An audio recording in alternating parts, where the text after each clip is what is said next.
Professor Yunus একটা সঠিক জায়গায় আছে দেখেই ভারত এবং ভারতীয় মিডিয়া এবং অন্যান্য যারা স্বাস্থ্য সংশ্লিষ্ট তারা এখানে আসছে। এই সরকারকে ভারত ম্যানিপুলেট করতেছে না, কিন্তু একটা রাজনৈতিক দল যখন আসবে তাকে ম্যানিপুলেট করতে হবে। এটা হচ্ছে main game. Professor Yunus Rohingya সমস্যার সমাধান করতে যাচ্ছে।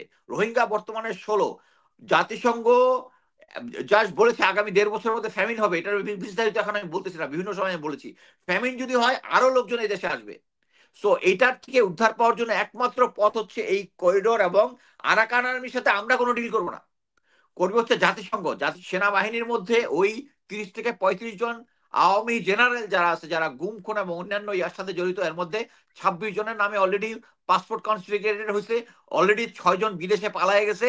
এরকম একটা এদেরকে রক্ষা করতেছে যে জেনারেল ওয়াকার।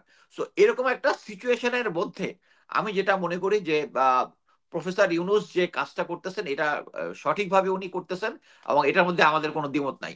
ধন্যবাদ। আপনি ঠিকই বলেছেন যে আমরা একটা দুর্ভাগ্যজনক মানে অ্যাকচুয়ালি আমাদের রাজনৈতিক দলগুলো থেকে আমরা অ্যাকচুয়ালি জনগণের জন্য যদি ভালো কিছু হতো, মানে অ্যাটলিস্ট এক দুইটাতেই, তাহলে আমরা আজকে এই পরিস্থিতিতে আসি না। শেখ হাসিনা এভাবে ফ্যাসিস্ট হয়ে উঠতে পারে না। এটার কারণ হচ্ছে আমাদের যে রাজনৈতিক দলগুলো এক সময় আহ, করে হচ্ছে ভারতের সাথে, আরেকজন হচ্ছে পাকিস্তানের সাথে। এই জিনিসটার মধ্যে কেউ বাংলাদেশের ইন্টারেস্টটা দেখে না। এখন একটা একটা পপুলার জিনিস আছে, সেটা হচ্ছে আমেরিকা যদি কারো বন্ধু হয় তার শত্রু হওয়ার দরকার নাই। বাট আপনি যদি আন্তর্জাতিকভাবে এই কিছুক্ষণ আগে ভিয়েতনামের কথা বলছিলেন, দেখেন ভিয়েতনাম এবং আফগানিস্তান দুইটাই আমেরিকার সাথে যুদ্ধ করছে, ফিয়ার্স যুদ্ধ করছে। আজকে আফগানিস্তান কোথায় আর ইয়ার ভিয়েতনাম কোথায়? এটা হচ্ছে ডিপ্লোমেসি। আপনি আবার সেকেন্ড ওয়ার্ল্ড ওয়ারের পরে দেখেন জাপানের উপরে 2টা অ্যাটমিক বোমা মারছে আমেরিকা।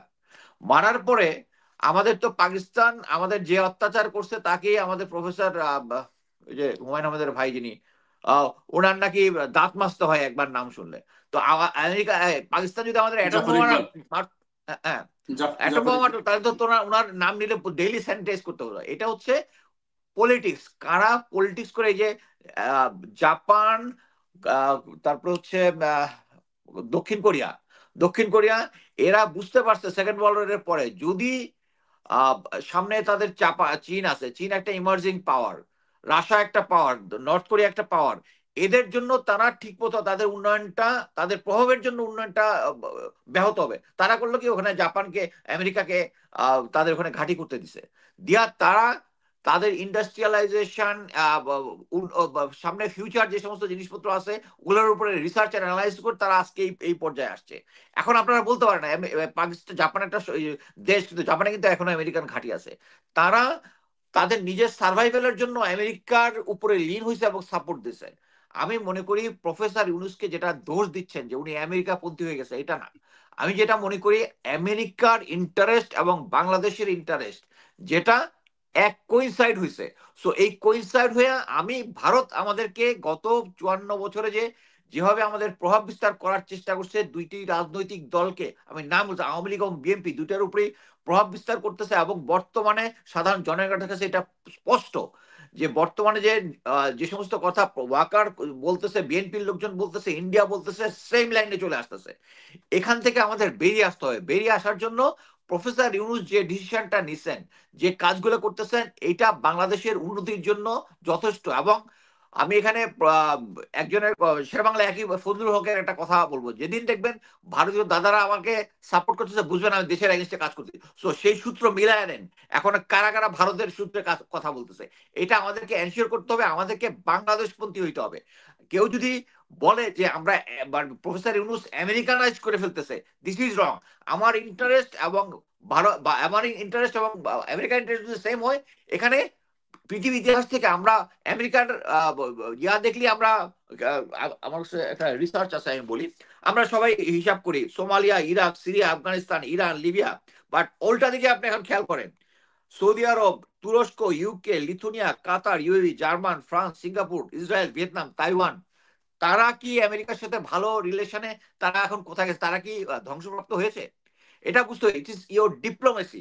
আপনি ডিপ্লোমেসি দিয়ে বর্তমানে প্রফেসর ইউনুস যেটা করতেছে, এই যে করিডোরের কথা যেটা বলতেছে, এটা সরকার আমি মনে করি যে সরকারের উচিত ছিল সবগুলো রাজনৈতিক দলের সাথে ইনিশিয়ালি এটা নিয়ে আলোচনা করে এটা সারফেসে আসা। বাট এখন পর্যন্ত যেটা আছে আমাদের বর্ডার পর্যন্ত শুধু কাজ, তারপরে হচ্ছে আরাকান আর্মি আমাদের কাছে লজিস্টিক সাপোর্ট ছিল 2022 সালে, আমরা ওইটা দেই নাই। তার পরিবর্তে তারা এই রোহিঙ্গাদেরকে নিতে চেয়েছিল। প্রফেসর ইউনূস রোহিঙ্গা সমস্যার সমাধান করতে যাচ্ছে। রোহিঙ্গা বর্তমানে 16, জাতিসংঘ জাস্ট বলেছে আগামী 1.5 বছরের মধ্যে ফ্যামিন হবে। এটার বিস্তারিত এখন আমি বলতেছি না, বিভিন্ন সময় আমি বলেছি ফ্যামিন যদি হয় আরো লোকজন এই দেশে আসবে। সো এটার থেকে উদ্ধার পাওয়ার জন্য একমাত্র পথ হচ্ছে এই করিডোর, এবং আরাকান আর্মির সাথে আমরা কোনো ডিল করবো না, করবে হচ্ছে জাতিসংঘ। জাতিসংঘ ডিল করে এই করিডোরটা যেখানে যাবে, ইউএন এর অনেক জায়গায় আছে লজিস্টিক বেচের পাশেই শরণার্থীদের শিবির হয়, ওই একটা প্যাসেজ খুলবে, এই প্যাসেজ দিয়েই এই শরণার্থীদেরকে যাওয়ার। আমি বলতেছি না এটা guaranteed, but it's a way. এই চেষ্টাটা প্রফেসর ইউনুস করতেছে, যেটা মানে যারা প্রফেসর ইউনুসের বিরুদ্ধে তারা এখন তার এগেনস্টে প্রপাগান্ডা করতেছে। এবং এইটার এগেনস্টে কিন্তু চায়না কিন্তু আমাদের বন্ধু, চায়না কিন্তু এটা এগেনস্টে একটা কথাও বলতেছে না, কারণ চায়না জানে এটাতে চায়নার কোনো এফেক্টেড হবে না। আরাকান আর্মির সাথে তাদের ঠিকই কনভারসেশন, তাদের চুক্তি আছে, এবং প্রফেসর ইউনুসের সাথে আমি যতদূর জানি তাদের সাথেও, প্রফেসর ইউনুসের সাথেও চায়নার আছে। কিন্তু জাস্ট শুধু প্রফেসর ইউনুসের সরকারকে ডিস্টেবিলাইজ করার জন্য এই পোর্ট আর ইয়া নিয়ে কথা বলতেছে। সো আমি মনে করি প্রফেসর ইউনুস একটা সঠিক জায়গায় আছে দেখেই ভারত এবং ভারতীয় মিডিয়া এবং অন্যান্য যারা স্বাস্থ্য সংশ্লিষ্ট তারা এখানে আসছে। এই সরকারকে ভারত ম্যানিপুলেট করতেছে না, কিন্তু একটা রাজনৈতিক দল যখন আসবে তাকে ম্যানিপুলেট করতে হবে, এটা হচ্ছে মেইন গেম। ধন্যবাদ। জি ধন্যবাদ। আমি আরেকটা বিষয় একটু আসি, দর্শকের প্রশ্ন থেকে ছিল সেনা প্রধানের নির্বাচন নিয়ে বক্তব্যটা, যে ডিসেম্বরের মধ্যে নির্বাচন হতে হবে বা নির্বাচন হওয়া উচিত। সেনাপ্রধান এই জায়গা থেকে এরকম বক্তব্য বা নির্বাচনের একটা আলটিমেটাম দিতে পারেন কিনা? পারেন না, একদম ক্লিয়ার কাট হচ্ছে উনি সেনাপ্রধান এটা পারেন না। একটা জিনিস হচ্ছে সরকারের সাথে যদি তার কোনো ডিফারেন্স থেকে থাকে, উনার উচিত হচ্ছে সরকারের সাথে 1 to 1 বসে জিনিসটা করা।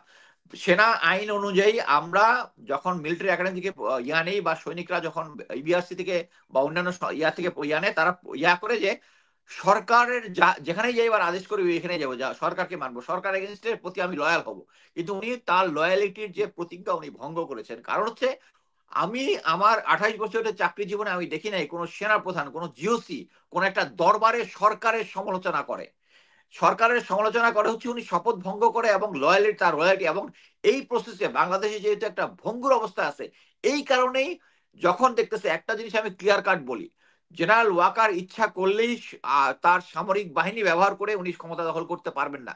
কারণ সেনাবাহিনীর মধ্যে ওই 30 থেকে 35 জন আওয়ামী জেনারেল যারা আছে, যারা গুম খুন এবং অন্যান্য ইয়ার সাথে জড়িত, এর মধ্যে 26 জনের নামে অলরেডি পাসপোর্ট কনফিসকেটেড হয়েছে, অলরেডি 6 জন বিদেশে পালায়ে গেছে।